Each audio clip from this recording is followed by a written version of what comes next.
Төсөлтэй холбоотой 3 асуулт байна. Нэгдүгээрт нь болохоор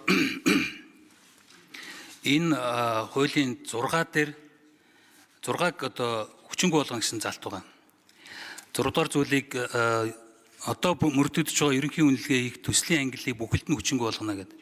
Тэгэхээр 7-гийн 8 дээр 8-9 дээр энэ зэрэглэл тогтоох энэ үнэлгээ хийх аргачлалыг засгийн гишүүн батална гэдэг. Тэгэхээр энэ хооронд энэ хуулиараа хүчингүй болгоцсон байдаг. Тэгэд ийм хурдан бас энэ журам аргачлал маань гарч чадах болоо. Одоо зөвшөөрлийн тухай хууль дээр бас ингээ хараад үзэхэд 2-3 жил болж байхад аргачлал нь гараагүй жишээлбэл одоо сая энэ 7 хоногийн засгийн газрын хуралдаанаар жишээлбэл гарч явах жишээтэй. Тэгэхээр ийм асуудал үүсээд дунд нь бас шийдэл гарах тийм юм байх үедээ энэ талаар бас нэг хариулт өгөөч. Энийг яаж шийдэх гэж байгаа юм.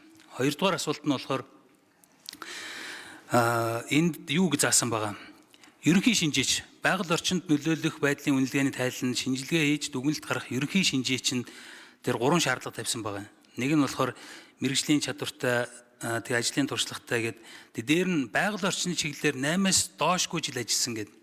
Тэгэхээр яг энэ заалт маань өөрөө 8-аас доошгүй жил ажилласан ер нь бол нийт хэдэн хүн байдгийг энэ талаар хийсэн судалгаа гоё бас цөөн хэдэн хүн болоод энэ одоо үйл ажиллагааг бас хязгаарлах энэ 8-аас дээш жил туршлагатай цөөн хэдэн хүн илүү давмгай энэ өрсөлдөөнийг хязгаарлах болцоо боломж бий болчих юм шиг үсттэй гэсэн болгоомжлолын үүднээс асууж байна. Тэгээ энэ талаар мэдээлэл өгөөч. Энэ 8-аас дээш доошгүй жил ажилласан яг энэ ерөнхий шинжээчийн шаардлага хангах ер нь хэдэн хүн байдгийг. 3 дугаарт нь болохоор төслийн нөлөөлөл өртөх төслийн нөлөөлөлд өртөх иргэдэд одоо энэ төсөл хэрэгжүүлэгч байгууллага үнэлгээ хийсэн мэргэжлийн байгууллаганд танилцуулж санал авах ажлыг зохион байгуулна гэж байна. Тэр уул нь энэ маш чухал заалт оруулж ирсэн. Энийгээ жоохон процессын тодорхой болгоод өгчвөл зүгээр юм уу гэж санагдаад байна. Өөрөөр хэлбэл яг ямар хугацаанд өгөхийн жишээлбэл ингээд санал авах хугацаа нэгэ байхад өнгөрцөө хойно ч юм уу ингээд тасралтгүй саналууд гараад идэг. Тэгээд тэр нь одоо шил хэрвээ тодорхой хугацаанд саналуудаа ингээд хилцүүлгээ хийгээд саналуудаа авчвал залруулах болцоо боломжууд бас аж ахуйн нэгжүүд гарна шүү дээ.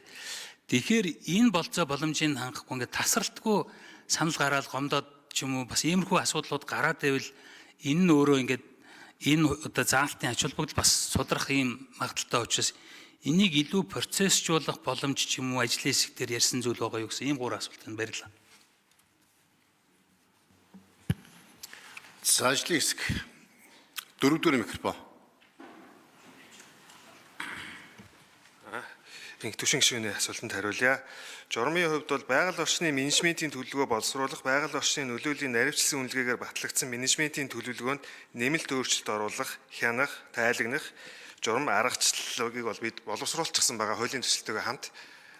Тэгэхээр одоо хууль батлагдмагц засгийн газрын хуралдаанаар оруулж шийдвэрлэх ажил байгаа. За ангилал зэрэглэлийг тогтоох хувьд түрүүн хэлчихсэн.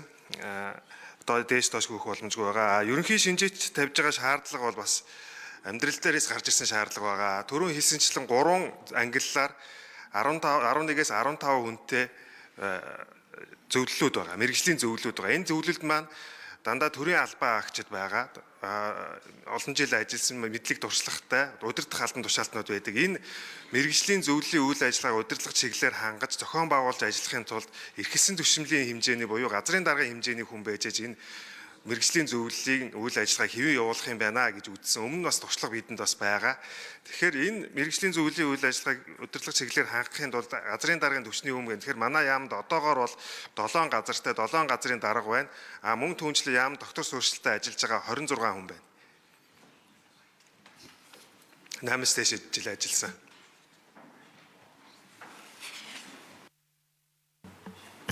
За ажлын хэсгээс болдын гишүүн нэмж хариулъя. За 3 дугаар асуултанд хариулъя. Нөлөөлөлт өртөх иргэдэд мөн нутгийн засаг захиргааны байгууллагуудад мэдээлэл өгөхөд одоо процессын асуудал буюу 15 дугаар заалтыг та хөндөж байна. За энийг бол ажлын хэсэг дээр найруулад нэлээд тодорхой болгож оруулж ирсэн заалт байгаа юм. За одоо ер нь бол энэ нөлөөллийн тайлангууд хийгдээд яг газар дээр юу болж байна гэхээр мэргэжлийн байгууллагууд нь хойшоо сууж байгаа. шууд захиалагчийг нь яг тэр нөлөөлөлд өртөж байгаа иргэдтэйгээ шууд тулгаад тэр тайланд бичигдсэн байгаа ургамлыг, тэр тайланд бичсэн байгаа усыг, тэр тайланд бичсэн байгаа ой модыг захиалагч хариулах боломжгүй шүү дээ. Нэлээ нарийн тийм зүйлүүдийг ярих асуувал яах вэ? Тэгэхээр энэ 15 дугаар зохицуулт дээр заалтан дээр болохоор нөлөөллийн бүсийн иргэдэд очиж нөлөөлж тэнд амьдарч байгаа иргэдийн 70% нь хүрч ажиллахдаа өөрсдөө яваа. Тэгээд захиалагчтайгаа хамт яваа. Очоод тайлбарлаа гэсэн юм. Яг нарийн процесс нь бол журмаар л орж ирэх хэрэг. За дасцрангийн төвшин гишүүн тодруулж асууя.